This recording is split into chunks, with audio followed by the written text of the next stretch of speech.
The master musicians were sitting around once, having a good time during the feast of Eid al-Kabir. Well, sir, they were enjoying themselves, and then all of a sudden, there was Bou-Jeloud dancing in the midst of them.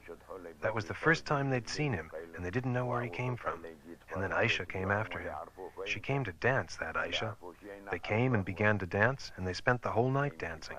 The musicians didn't know what land Bou-Jeloud came from, and when he left, they didn't know where he went. He'd go away, and he'd come back again the next day. He kept on coming to listen and to dance, but they never knew where he was until he came into their midst. They didn't know where he came from, but as soon as he heard the Rites, he began to fly, and he'd leap right into the middle of the crowd, enjoying himself. After a while, he and Aisha were having a good time, and along came the Hajj.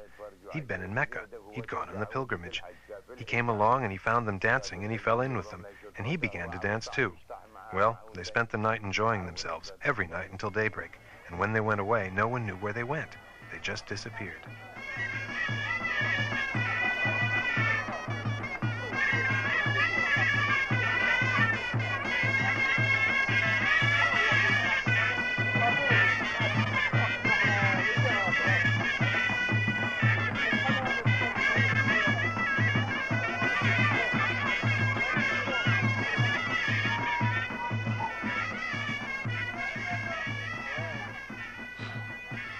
The spectacle of Bou-Jeloud is one of the oldest ceremonies found in North Africa.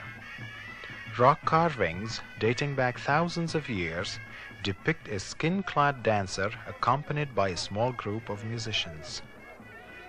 Professor Hamid Trikti, a Moroccan historian, describes the origins of the man in skins. Les ethnologues et les spécialistes qui ont étudié ces questions les ont assimilés à un vieux rite antique. Ethnologists, specialists who have studied these matters, have compared them to an ancient rite related to old cults surrounding the annual renewal of vegetation.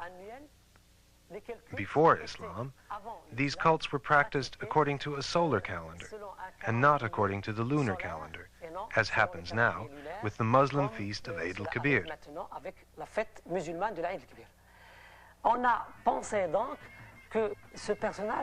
It is thought, therefore, that this character, who was badly treated by the crowd, but who also had a magic power, had the role of extirpating the evil of society.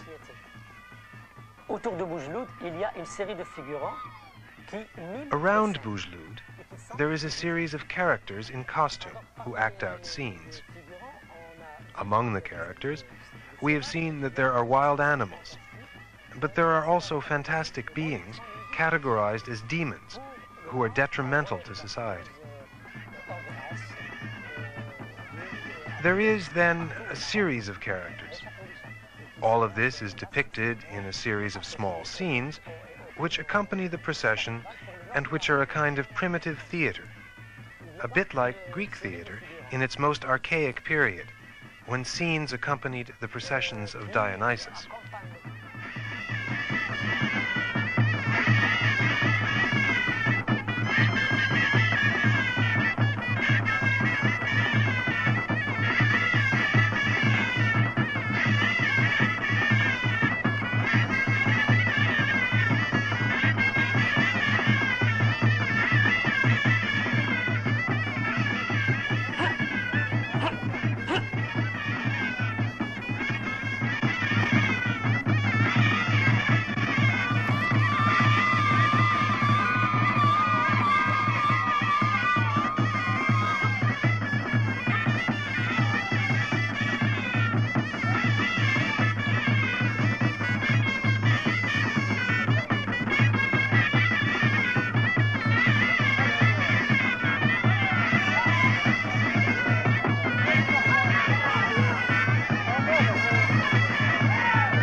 In every generation, a young man is chosen to keep the spirit of Bou-Jeloud alive.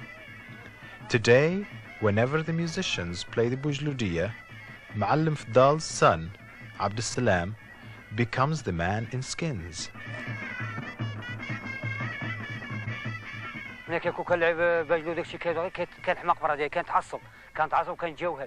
I started playing Bou-Jeloud when I was young, and I've been doing Bou-Jeloud ever since. When I heard my tune, the Bou-Jeloudia, it pleased me, and I kept on doing Bou-Jeloud. It's like being in a trance. The tune gets into my head, and I keep on dancing like Bou-Jeloud. If I don't do it when the music comes, I get sick. It's dangerous for me if I hear the Rites and don't dance. When I'm playing Bou-Jeloud, I go crazy. I get nervous and tense, and I go wild. Bou-Jeloud hits anyone sitting near him. Harra Bou-Jeloud, they say, and Bou-Jeloud tears at his clothes and he rages at people, and then he races back to the Rites. At that time, he's wild, he's savage. But there's baraka in him. If someone is sick, he gets well when the fear strikes him. Then the fear flies from him and he gets well. When I put on the skins, I feel just like some powerful demon. That tune terrifies you and you don't have any choice. The music is in his head and he likes it and he goes crazy. There's a great power in you, just as if there were 10 people inside of you and not just one. He gets wild and he starts to fly over the rocks and through the fire. That's the power he gets when he hears the music of Bou-Jeloud. Ah, Bou-Jeloud, har! The children come and he runs after them.